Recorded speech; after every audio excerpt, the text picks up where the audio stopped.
Good morning, dear students. This is an effort by the Directorate Higher Education, Haryana, to provide video lectures for the students of BA first semester Political Science for the session 2021. Myself, Dr. Anita Agarwal, from the Department of Political Science, Dayal Singh College, Karnal. The topic which we are going to discuss today is Basic Features of 73rd Constitutional Amendment Act. Dear students, जैसा आपको पता है कि इससे पहले वाले व्याख्यान में भी हमने पंचायती राज की बात की थी, पर उस व्याख्यान में हमने पंचायत राज के इतिहास पर परिचर्चा की थी और आज के व्याख्यान में हम 73वें संवैधानिक संशोधन अधिनियम और पंचायत राज की वास्तविक स्थिति पर बात करेंगे आज के संदर्भ में। अपने पिछले व्याख्यान में हमने 73वें संविधान संशोधन पर आकर अपनी परिचर्चा रोक दी थी और आज के व्याख्यान में इसी बिंदु से हम अपनी परिचर्चा शुरू करेंगे। आज की परिचर्चा के लिए जिस प्रकार से मैंने अपने व्याख्यान को तैयार किया है वो मैं आपके साथ साझा कर लूं। सबसे पहले हम बात करेंगे इस अधिनियम की कुछ तथ्यों के, इस अधिनियम के बारे में जो कुछ प्रमुख बातें हैं उनकी हम चर्चा करेंगे। फिर हम बात करेंगे इसकी मुख्य विशेषताओं की, basic features of the act. उसके बाद हम बात करेंगे इन सभी मुख्य विशेषताओं का विश्लेषण करेंगे। हम कार्यों की बात करेंगे कि पंचायत के क्या प्रमुख कार्य हैं और फिर हम बात करेंगे इसके महत्व की और कौन कौन से क्षेत्र इस पंचायत अधिनियम के बाहर हैं। Which areas are exempted from this act? कौन से एरियाज इसके अंतर्गत कवर नहीं होते उनकी हम बात करेंगे और अंत में निष्कर्ष। तो इस प्रकार हम इस पूरी की पूरी परिचर्चा में जो बात करेंगे वो इस अधिनियम की कुछ मुख्य विशेषताओं से लेकर निष्कर्ष तक के बीच इसकी सभी प्रमुख विशेषताओं, उनके विश्लेषण, उनके कार्य, इसका महत्व, यानी इससे जुड़े हर एक पहलू पर हम विस्तृत चित्रण और समझने की हम इसको कोशिश करेंगे। सबसे पहले जो हम बात करेंगे वो इस अधिनियम की कुछ प्रमुख तथ्यों के बारे में हम बात करते हैं। जैसे ये अधिनियम लोकसभा में प्रस्तुत किया गया था कब? 16 सितंबर 1992 को। 16 September 1992 is an important date as on this day the bill was introduced in the Lok Sabha. After that it was passed by Lok Sabha on 22nd December and it was passed by Rajya Sabha on 23rd December. Lok Sabha में ये bill आया 16 सितंबर 1992 को और लोकसभा द्वारा इसे पारित किया गया 22 दिसंबर को और राज्यसभा द्वारा इसे अगले ही दिन यानी 23 दिसंबर 1992 को पारित कर दिया गया। और जिस प्रकार के नियम है दोनों सभाओं द्वारा यानी लोकसभा और राज्यसभा द्वारा पारित किए जाने के बाद ये बिल राष्ट्रपति के पास जाता है उनके हस्ताक्षर के लिए और राष्ट्रपति इस बिल पर अपने हस्ताक्षर कर देते हैं। इस प्रकार अल्टीमेटली ये बिल 24 अप्रैल 1993 को लागू हो जाता है। The 73rd Constitutional Amendment Acts get implemented on 24th April 1993 in India. ये बहुत ही महत्वपूर्ण तारीखें हैं, इनको ध्यान में रखना हमेशा कि सबसे पहले बिल 16 सितंबर को लोकसभा में प्रस्तुत किया गया। लोकसभा ने इसे 22 दिसंबर को पारित किया, राज्यसभा ने इसे 23 दिसंबर को पारित किया और राष्ट्रपति के हस्ताक्षर के बाद ये 24 अप्रैल 1993 को लागू हुआ। इसके अलावा कुछ अन्य प्रमुख तथ्यों की भी हम बात करते हैं, जैसे कि इस अधिनियम के द्वारा एक नया भाग जोड़ा गया संविधान में, जिसे हम भाग 9 के नाम से जानते हैं। इस भाग को हम भाग 9 कहते हैं, जिसे कि हमारे संविधान में जोड़ा गया इस अधिनियम के द्वारा।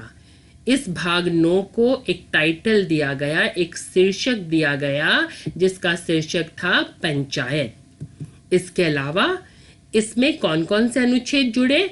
अनुच्छेद 243 से लेकर अनुच्छेद 243 ओ तक ये अनुच्छेद जोड़े गए इस संविधान संशोधन के द्वारा, और ये सभी के सभी अनुच्छेद पंचायत से जुड़े हुए हैं। इसके अलावा एक नई अनुसूची जोड़ी गई, जिसे हम 11वीं अनुसूची के नाम से जानते हैं, 11th शेड्यूल। क्या था इस 11th शेड्यूल में? इस 11th शेड्यूल में 29 कार्य थे। इन कार्यों की हम परिचर्चा करेंगे आगे। किसके कार्य थे ये? पंचायत के। अर्थात इस अनुसूची में एक अनुच्छेद जोड़ा गया 243 जी। इस 243 जी अनुच्छेद में 29 कार्य बताए गए, जो कार्य पंचायत को करने थे।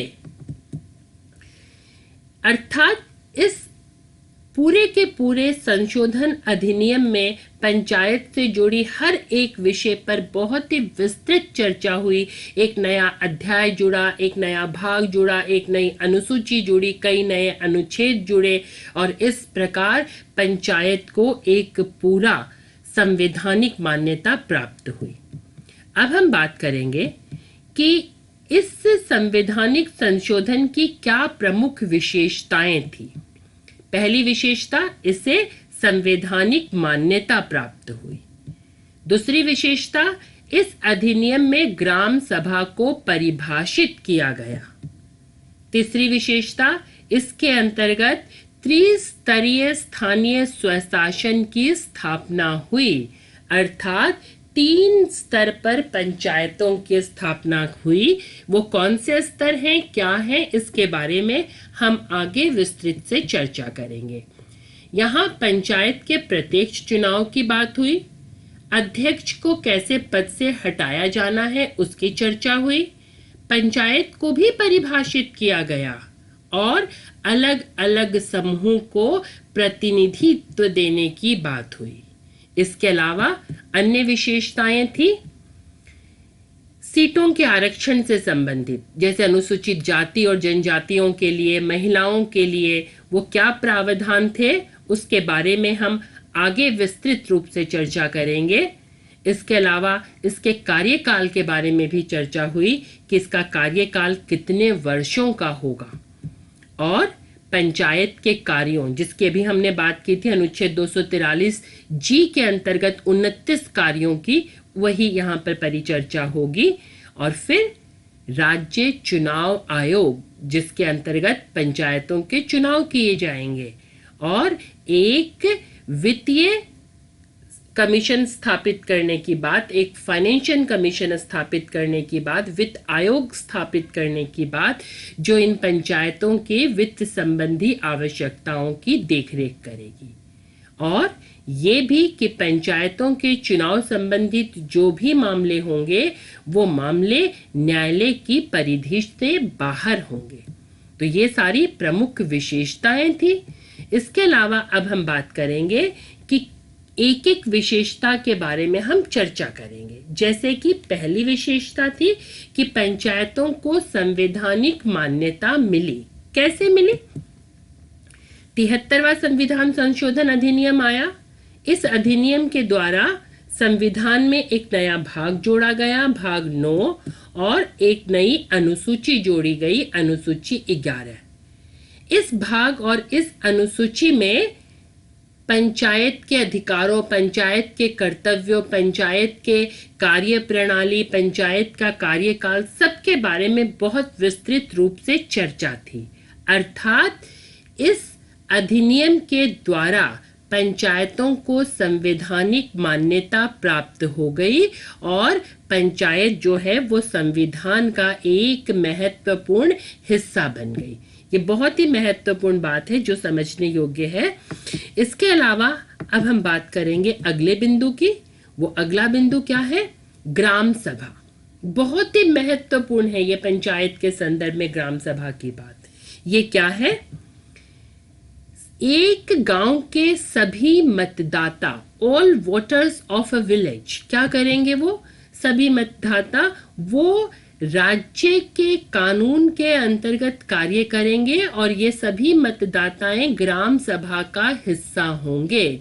ग्राम सभा बेसिकली पंचायत की एग्जीक्यूटिव हैंड है, जो ग्राम सभा के अंतर्गत सभी वोटर्स, गांव के सभी मतदाता होंगे और ये मतदाता मिलकर, यानी ये ग्राम सभा मिलकर पंचायत का निर्वाचन करेगी। तो ग्राम सभा की जिम्मेदारी बहुत बड़ी थी और ग्राम सभा को बहुत महत्व दिया गया 73वें संविधान संशोधन अधिनियम में। ये बहुत ही महत्वपूर्ण बात थी। इसके अलावा त्रिस्तरीय शासन व्यवस्था, ये क्या है? ये 3 स्तर है।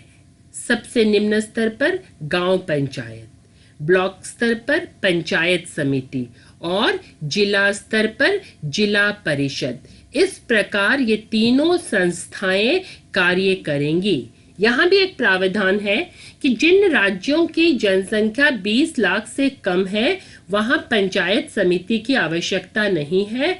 वहां पंचायतें केवल 2 ही स्तर पर कार्य करेंगी, गांव पंचायत और जिला परिषद। तो इस प्रकार इस अधिनियम में ये व्यवस्था की गई कि जिन राज्यों की जनसंख्या 20 लाख से ज्यादा है वहां पंचायतें 3 स्तर पर कार्य करेंगी और जहां की जनसंख्या 20 लाख से कम है वहां पंचायत समिति को हम बीच से हटा सकते हैं। और वहां क्या होगा? पंचायत समिति हटने के बाद वहां केवल 2 ही स्तर पर संस्थाएं काम करेंगी, एक जिला स्तर पर और एक गांव के स्तर पर। वहां पंचायत समिति कार्य नहीं करेगी। इसके अलावा डायरेक्ट इलेक्शन, इस संविधान संशोधन अधिनियम में यह भी परिचर्चा हुई कि पंचायतों का निर्वाचन जो है वो प्रत्यक्ष होगा। यानी इस प्रावधान के लिए गांव को अलग अलग कॉन्स्टिट्यूएंसी, चुनावी क्षेत्र में बांटा जाएगा और गांव के लोग उस क्षेत्र से अपने मतदाता को मत डालेंगे और इस प्रकार पंचायत के पंचों का निर्वाचन होगा। The members will be elected directly by the members of Gram Sabha. This is very important. Reservation of seats, यहाँ पर हम स्थानों के आरक्षण की बात कर रहे हैं कि कौन सी सीट्स कैसे आरक्षित की जाएंगी। जैसे कि सबसे पहले हम बात करते हैं एससी और एसटी, अनुसूचित जाति और जनजाति। इनके सीटों के आरक्षण की क्या व्यवस्था है? इनकी सीट उनकी जनसंख्या के अनुपात के आधार पर आरक्षित की जाएंगी। जिस पंचायत में जितनी जनसंख्या होगी उस हिसाब से अनुसूचित जाति और जनजाति के लोगों के लिए सीटें आरक्षित की जाएंगी। अब महिलाओं के सीटों के आरक्षण की हम बात करते हैं कि महिलाओं के लिए सीटों के आरक्षण का क्या अनुपात होगा। तो महिलाओं के लिए 1/3, 1/3 of the total number of the seats to be reserved for women, वो महिलाओं के लिए आरक्षित होंगी। और जितने भी मुखिया के पद हैं, चेयरपर्सन के पद हैं, उन चेयरपर्सन के पद में भी 1/3 पद जो है वो महिलाओं के लिए आरक्षित होंगे। यानी पंचायत के सदस्य भी 1/3 महिलाएं होंगी और पंचायत के प्रमुख भी 1/3 महिलाएं होंगी। ये वास्तविकता और है बच्चों। ये आप सब जानते हैं कि महिला सरपंच होती हैं, महिला पंचायत के सदस्य होती हैं और काम पुरुषों के द्वारा किए जाते हैं। ऐसा नहीं है कि महिलाएं काम नहीं करती, बहुत स्थानों पर महिलाएं काम भी करती हैं और बहुत स्थानों पर उनके पुरुषों के द्वारा उनका काम किया जाता है। तो इस व्यवस्था को और बदलने की ज़रूरत है और ये एक्चुअली महिलाओं को आत्मनिर्भर बनाने के लिए और विकेंद्रीयकरण के लिए व्यवस्था अपनाई गई थी। तो ये हमारी जिम्मेदारी है कि हम ध्यान रखें कि वास्तव में शक्ति का प्रयोग वही करे जिसके पास वो शक्ति है। तो इस प्रकार सीटों के आरक्षण के संबंध में ये व्यवस्था की गई है। इसके अलावा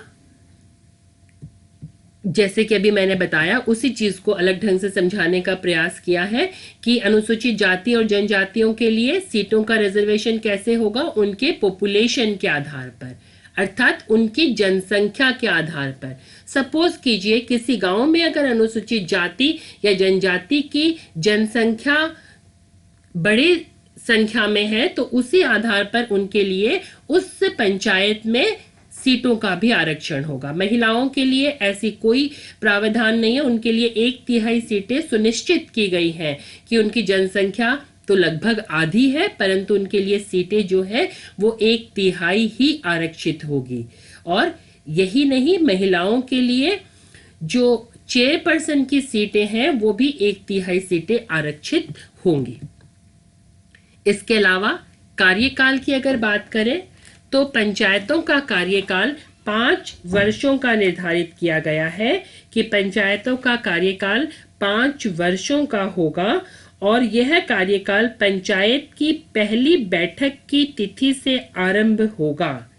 किसी भी परिस्थिति में यह कार्यकाल 5 वर्ष से अधिक का नहीं हो सकता। ये कार्यकाल 5 वर्षों का होगा और 5 वर्षों के कार्यकाल को पूरे होने से पहले चुनाव करवाना पड़ेगा, क्योंकि ये जरूरी है। और before the expiry of a period of 6 months from the date of its dissolution, अगर किसी वजह से पंचायत को पहले बर्खास्त कर दिया जाता है तो उसके बर्खास्ती के 6 महीने के अंदर अंदर, यानी 6 महीने का कार्यकाल पार होने से पहले ही उस पंचायत के लिए नए चुनाव करवाने जरूरी हैं। ये पंचायत के कार्यकाल संबंधी व्यवस्था है। इसके अलावा हम बात करेंगे अब पंचायत के कार्यों की, पंचायत के फंक्शंस की। फंक्शंस के लिए क्या हुआ, 11वीं अनुसूची जोड़ी गई। 11वीं अनुसूची में 29 चीजें जोड़ी गई, 29 विषय जोड़े गए, जिन विषयों के कार्यों को संभालना पंचायत का काम है। और ये विषय अनुच्छेद 243 से लेकर 243 ओ तक जोड़े गए। ये विद्यार्थियों ओ है, ये 2430 नहीं है, 243 से लेकर 243 ओ तक ये विषय रखे गए। क्या विषय थे, अब हम उन विषयों की परिचर्चा करेंगे।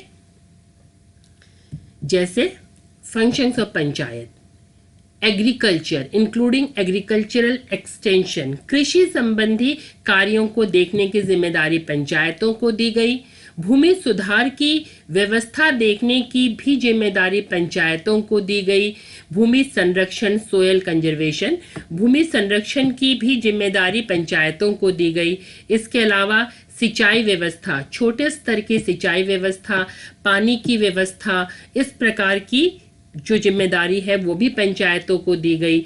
एनिमल हस्बेंड्री, डेयरिंग, दूध से जुड़ी हुई चीज़ें, पोल्ट्री से जुड़ी चीज़ें, फिशरीज, कहीं पर अगर मछली पालन की व्यवस्था करनी है तो वो जिम्मेदारी भी पंचायतों को सौंपी गई। तो इस प्रकार पंचायत के कार्य बहुत ही व्यापक और विस्तृत थे। Social forestry and farm forestry, ये भी मतलब एक तरह से वन संबंधी जो जिम्मेदारियां थी कि आप उसके वन को संरक्षण के लिए भी ये जिम्मेदारी भी पंचायतों को सौंपी गई। स्मॉल स्केल इंडस्ट्री, कुटीर उद्योगों के संबंध में, फूड प्रोसेसिंग इंडस्ट्री, गांव में अगर छोटे छोटे कोई फूड प्रोसेसिंग इंडस्ट्रीज अगर लगानी है, कोई कुटीर उद्योग लगाने हैं जैसे पापड़ बनाने की फैक्ट्री, इस तरह से छोटे छोटे उद्योगों के संबंध में भी ये जिम्मेदारी भी पंचायतों को सौंपी गई कि इस संबंध में पंचायत निर्णय लेंगी, पंचायत कार्य करेंगी। खादी और कॉटेज इंडस्ट्रीज, वही कुटीर उद्योग, खादी उद्योग, इन सब की जिम्मेदारी भी पंचायतों को दी गई। अर्थात पंचायतों को गांव के संबंध में रूरल हाउसिंग, ग्रामीण घरों के संबंध में जिम्मेदारी भी पंचायतों को सौंपी गई। देखो विद्यार्थियों, जैसे कि हम बात कर चुके हैं कि अनुच्छेद 243 से लेकर 243 ओ तक पंचायतों की व्यवस्था है। 243 जी में 29 विषयों की परिचर्चा है। यहाँ पर हम उन्हीं 29 विषयों की बात कर रहे हैं जिसमें से 10 विषयों की बात हम कर चुके हैं। ये वो 10 विषय हैं जिनकी अभी अभी हमने चर्चा की है। इसके अलावा और 19 विषय क्या क्या है? ड्रिंकिंग वाटर, पीने का स्वच्छ जल, इसकी व्यवस्था करने की जिम्मेदारी भी पंचायत की है। पंचायत को ये देखना है कि उसके स्थानीय क्षेत्र में लोगों को पीने का स्वच्छ पानी उपलब्ध हो। फ्यूल एंड फॉडर, जिसे हम चारे की व्यवस्था कहते हैं, वो चारे की देखभाल करना भी पंचायत का काम है। Road, culverts, bridges, ferries, waterways and other means of communication, जैसे गांव तक आने जाने के जो मार्ग हैं, रास्ते, सड़क, कोई पुल है, इस तरह की व्यवस्था भी देखने की जिम्मेदारी पंचायतों के पास है। रूरल इलेक्ट्रिफिकेशन, गांव में बिजली की व्यवस्था करना, इंक्लूडिंग डिस्ट्रीब्यूशन ऑफ इलेक्ट्रिसिटी, यानी इस बिजली का वितरण कैसे होगा, ये देखना भी उस गांव की पंचायत की ही प्रमुख जिम्मेदारी है। नॉन कन्वेंशनल एनर्जी सोर्स, यानी और भी बहुत सारे साधन हैं एनर्जी के, उस एनर्जी के दूसरे साधनों की देखभाल करना भी इन्हीं पंचायतों का काम है। पॉवर्टी एलिविएशन प्रोग्राम, गरीबी उन्मूलन कार्यक्रम को चलाना, उस कार्यक्रम को देखना, ये भी पंचायत की ही एक प्रमुख जिम्मेदारी है, क्योंकि भारत में सरकारें शुरू से ही गरीबी उन्मूलन के कार्यक्रमों को लेकर बहुत संजीदा है। इसीलिए स्थानीय स्तर पर पंचायतों की जिम्मेदारी है कि पंचायतें इस कार्यक्रम में अपनी भूमिका निभाएं। शिक्षा की व्यवस्था, जिसके अंतर्गत प्राइमरी और सेकेंडरी स्कूलों की व्यवस्था करना भी पंचायतों का काम है कि ग्रामीण क्षेत्र में एक प्राइमरी स्कूल होना चाहिए और सेकेंडरी स्कूल होना चाहिए। Technical training and vocational education, तकनीकी प्रशिक्षण देना और वोकेशनल यानी वही आपको तकनीकी ज्ञान मिलना ताकि आप रोजगार प्राप्त कर सके, इस तरह की व्यवस्था करना भी, जैसे कंप्यूटर की ट्रेनिंग वर्कशॉप बनाना, किसी और चीज़ की ट्रेनिंग का इंतजाम करना, ये काम भी पंचायतों का ही है। Adult and non formal education, ऐसे प्रौढ़ों के लिए, ऐसे एडल्ट वयस्क लोगों के लिए शिक्षा की व्यवस्था करना जिनको शिक्षा नहीं मिली हुई, उनको आप स्कूल तो नहीं भेजोगे, तो स्कूल वो नहीं जा रहे, नॉन फॉर्मल, क्योंकि फॉर्मल एजुकेशन क्या होगी, जहां आपने दाखिला लिया, आप स्कूल में गए, पर नॉन फॉर्मल एजुकेशन क्या होगी, जहां आप वयस्कों के लिए अनौपचारिक तरीके से शिक्षा की व्यवस्था करते हैं ताकि उन्हें शिक्षा उन्हें प्राप्त हो सके। ये व्यवस्था करना भी पंचायतों का ही काम है। पंचायतों में लाइब्रेरी, जैसे ये भी आपको देखना चाहिए कि क्या आपके गांव के पंचायत घर में एक पुस्तकालय है, क्या आपके गांव में कोई पुस्तकालय है? अगर नहीं है तो आप अपने पंचायत के सदस्य और सरपंच से बात कर सकते हैं कि ये पंचायत की जिम्मेदारी है कि वो गांव में पुस्तकालयों का गठन करे। और बच्चों, आप अपनी आवश्यकता के अनुसार अपने सदस्य को और सरपंच को लिखकर बता सकते हैं कि हमें ये पुस्तकें चाहिए, और वो लाइब्रेरी में आपकी मदद के लिए वो पुस्तकें मंगवा सकते हैं। उनके पास इसके संबंधित फंड होते हैं। तो इन बातों को पहले आपको जागरूक होना पड़ेगा, तभी आप अपने अधिकारों के लिए मांग उठा सकते हैं। इसके अलावा अब ये 20 फंक्शन हो गए, और भी 9 कार्य हैं। वो कार्य क्या है? कल्चरल एक्टिविटीज, समय समय पर गांव में अलग अलग प्रकार की सांस्कृतिक गतिविधियां, जैसे रास करना, जैसे कि रागनी की कोई कंपटीशन करवाना, किसी और चीज़ की कोई व्यवस्था करनी, तो इस प्रकार से रामलीला करवाना, तो ये जो कल्चरल एक्टिविटीज़ हैं ये भी पंचायत के तत्वाधान में ही पूरी होती हैं। मार्केट्स एंड फेयर्स, गांव में जैसे कोई मेला लगता है, कोई संडे मार्केट, किसी और दिन कोई बाजार, कोई हाट बाजार लग रहा है, तो इन सब की व्यवस्था करना भी पंचायत का ही काम है कि पंचायत को ही देखना है कि कौन सा स्थान सुनिश्चित है, किस स्थान पर मेला लग सकता है, किस स्थान पर बाजार लग सकता है, कौन सा बाजार में कौन सा स्थान किस व्यक्ति को दिया गया है, उस व्यक्ति से वो स्थान देने के बदले कुछ पैसे लिए जा रहे हैं, नहीं लिए जा रहे, क्या हो रहा है, इन सब चीजों को देखना पंचायत का काम है। हेल्थ एंड सैनिटेशन, स्वास्थ्य, आज की परिस्थिति में वैसे भी ये बहुत ही महत्वपूर्ण विषय है, जिसमें गांव में प्राइमरी हेल्थ सेंटर होनी चाहिए, डिस्पेंसरी होना चाहिए। आपको पता है हमारे देश में बहुत सारे ऐसे गांव हैं जहां प्राइमरी हेल्थ सेंटर्स बहुत ही बुरी स्थिति में हैं। अगर प्राइमरी हेल्थ सेंटर हैं भी तो वहां डॉक्टर नहीं हैं, अगर डॉक्टर हैं तो वहां दवाइयां नहीं हैं, वहां पर कोई सुविधाएं उपलब्ध नहीं हैं। तो आज के युवाओं, आप जो ग्राम सभा के सदस्य हैं, या आपकी जिम्मेदारी बनती है कि आप अपने सरपंच को कहें, आप अपने पंचायत के सदस्यों को कहें कि आपके गांव में प्राइमरी हेल्थ सेंटर्स जो है वो बहुत अच्छे होने चाहिए, ताकि गांव के लोगों के स्वास्थ्य की भी रक्षा हो सके।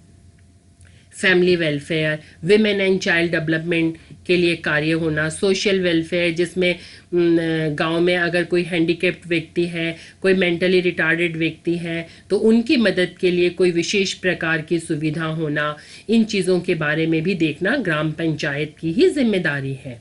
कमजोर वर्गों के अधिकारों की रक्षा के लिए, विशेष करके अनुसूचित जाति और अनुसूचित जनजाति के लोगों के लिए की अधिकारों की रक्षा के लिए भी पंचायतों को ही कार्य करना होगा।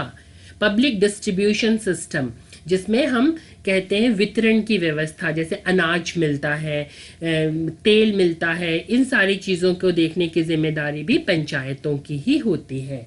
और मेंटेनेंस ऑफ कम्युनिटी एसेट, हर एक गांव में कुछ न कुछ ऐसी चीजें होती हैं जो कि उस गांव की धरोहर है, उन धरोहरों की रक्षा करना भी पंचायत की प्रमुख जिम्मेदारी है। तो इस प्रकार हम देखते हैं ये वो 29 कार्य हैं जो हमारी पंचायतें करती हैं। अब इस एक्ट का, ये जो अधिनियम है, इसका क्या महत्ता है, हम पहले भी बहुत बार इसकी चर्चा कर चुके हैं। एक बार बहुत जल्दी से मैं आपको बताती हूँ कि इस अधिनियम की महत्ता है कि इसने हमारे संविधान में भाग 9 जोड़ा। इसकी महत्ता है कि इसने संविधान में अनुसूची 11 जोड़ी। इसकी महत्ता है कि इसने पंचायतों के लिए 29 कार्य सुनिश्चित करे। इसकी महत्ता है कि इसने अनुच्छेद 243 से लेकर 243 ओ तक जोड़े। इसकी महत्ता है कि इसने राज्य के नीति निर्देशक सिद्धांतों में जिस अनुच्छेद 40 की बात होती थी, उस अनुच्छेद 40 को स्वीकृति प्रदान की और संविधान में पंचायत को संवैधानिक मान्यता प्रदान की। इस एक्ट के जरिए एक और भी महत्वपूर्ण बात हुई कि जो पंचायत हैं वो भारत में न्यायोचित प्रवृत्ति की बन गई, कि अब यदि पंचायतें अपना कार्य नहीं करती हैं, अब यदि कोई दिक्कत है तो उसको लेकर न्यायालय में जाया जा सकता है। और जो पंचायतों के चुनाव हैं वो राज्य सरकार की इच्छा पर निर्भर नहीं करेंगे, वो एक निश्चित नियम के तहत राज्य के चुनाव आयोग द्वारा ही करवाए जाएंगे, ताकि अननेसेसरी ढंग से राज्य की सरकार पंचायत के चुनावों को प्रभावित ना कर सके। इसीलिए ये अनुच्छेद, ये जो अधिनियम है, ये हमारे लिए बहुत ही महत्वपूर्ण है। ये जो अधिनियम है इसलिए भी महत्वपूर्ण है कि इस अधिनियम के तहत वास्तव में प्रजातंत्र की स्थापना हो रही है। इस अधिनियम के तहत बिल्कुल ग्रास रूट लेवल पर शक्ति का विकेंद्रीयकरण हो रहा है। इस अधिनियम की एक और प्रमुख बात है कि इस अधिनियम ने हमारे उस प्रजातंत्र को जो केवल प्रतिनिधित्व प्रदान करता था, उस प्रजातंत्र को भागीदारी प्रजातंत्र बना दिया, क्योंकि अब ये जो व्यवस्था है ये लोगों को केवल प्रतिनिधित्व प्रदान नहीं करती बल्कि लोगों की एक्टिव पार्टिसिपेशन भी सुनिश्चित करती है, जो कि बहुत ही महत्वपूर्ण बात है। अब बहुत सारे ऐसे एरिया हैं हमारे देश में जो इस अधिनियम के अंतर्गत नहीं आते। कौन से एरिया? वो एरिया जो 5वीं अनुसूची में है। वो 5वीं अनुसूची में कुछ एरिया हैं, आंध्र प्रदेश, बिहार, गुजरात, हिमाचल के, ये इसके अंतर्गत नहीं आते। नागालैंड, मेघालय, मिजोरम के नहीं आते। कुछ हमारे यहाँ जो पहाड़ी इलाके हैं वहाँ के लिए अलग तरह की व्यवस्था है, तो वो हमारे पंचायत अधिनियम के अंतर्गत नहीं आते हैं। अब प्रश्न आता है कि क्या कमी है इस अधिनियम की, क्या इसमें खामियां रह गई हैं? तो इसकी ये जो खामी है कि इलिटरेसी के कारण, अनपढ़ता के कारण लोग अपने अधिकारों को नहीं जानते हैं और इसीलिए वो अपनी ताकत का प्रयोग नहीं कर सकते। जैसे हमारे यहाँ ग्राम सभा को पता ही नहीं कि वो कितनी ताकतवर है। ग्राम सभा को यही नहीं पता कि वो निर्वाचित पंचों को कैसे नियंत्रित कर सकती है, क्योंकि पढ़ाई लिखाई बहुत कम है, जिसकी वजह से लोगों को अपने अधिकारों का नहीं पता, इनके बारे में कोई चर्चा नहीं होती, इन्हें टीवी पर दिखाया नहीं जाता, न्यूज़पेपर में इनके बारे में छापा नहीं जाता, जिसकी वजह से लोगों के अंदर जागरूकता की कमी है। जैसे ग्राम सभा में बहुत ग्रुपिज्म, ये उसका ग्रुप, ये उसका ग्रुप, इसका ग्रुप। छोटे से गांव में जब अलग अलग गुट बन जाएंगे तो निश्चित तौर पर आपस में जो है वो गांव के हित के लिए काम कम और अपने हित के लिए काम ज्यादा होगा। इसके अलावा सरकार का भी अनावश्यक हस्तक्षेप बहुत ज्यादा है। गरीबी है, गरीबी के कारण लोग अपनी रोजी रोटी में ही उलझे रहते हैं। वो अधिकार, गांव की भलाई, गांव के कल्याण के बारे में नहीं सोचते। और वही जागरूकता की कमी। तो ये सारी कमियां हैं जिसकी वजह से इतने अच्छे अधिनियम के बावजूद पंचायतें उस स्तर पर कार्य नहीं कर पा रही जिस स्तर पर इन्हें कार्य करना चाहिए। जैसे मैंने आपको पीछे भी बताया था कि महिलाएं प्रतिनिधि कर रही हैं, लेकिन महिलाएं वास्तव में मीटिंग में कौन जाते हैं? पुरुष जाते हैं। बहुत सारे गांव में ऐसा होता है, आप मुझसे बेहतर तरीके से इस बात को जानते हैं।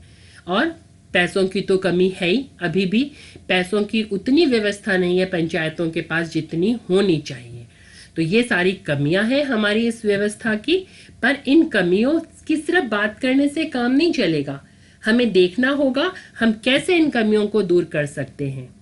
शिक्षा को बढ़ा दो, लोगों को प्रशिक्षित करो शासन के कार्य में, और ये देखो कि कोई भी राजनीतिक दल या सरकार अनावश्यक हस्तक्षेप ना कर सके, और इन संस्थानों को वित्तीय स्वायत्तता दो ताकि लोग दिल से पंचायतों में अपनी भूमिका निभाएं, लोग अपने अधिकारों के प्रति जागरूक हों।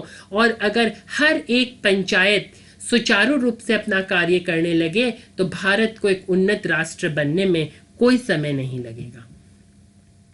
अंत में निष्कर्ष के रूप में महात्मा गांधी जी के एक कोट को मैं यहाँ रखना चाहती हूँ। If we would see our dream of Panchayat Raj, that is true democracy, realized, we would regard the humblest and the lowest Indian as being equally the ruler of India with the tallest in the land. कि अगर हम वास्तव में पंचायत राज का सपना यानी वास्तविक प्रजातंत्र का सपना सच देखना चाहते हैं तो उसके लिए ये जरूरी है कि देश का सबसे कमजोर व्यक्ति देश के सबसे ताकतवर व्यक्ति के साथ बराबरी पर खड़ा हो। ये तभी संभव है, गांधी जी के यह सपना तभी पूरा हो सकता है जब पंचायतें सुचारू रूप से अपना कार्य करें। यही है इस विषय के बारे में। और इस विषय के बारे में जो क्वेश्चन मैंने तैयार किए हैं उस क्वेश्चन का लिंक यहाँ पर है, वो आपको अलग से भी दिया जाएगा विद्यार्थियों। तो thank you very much, thanks a lot. Good morning dear students, myself doctor Anita Agarwal, an assistant professor from the department of political science, Dayal Singh college Karnal.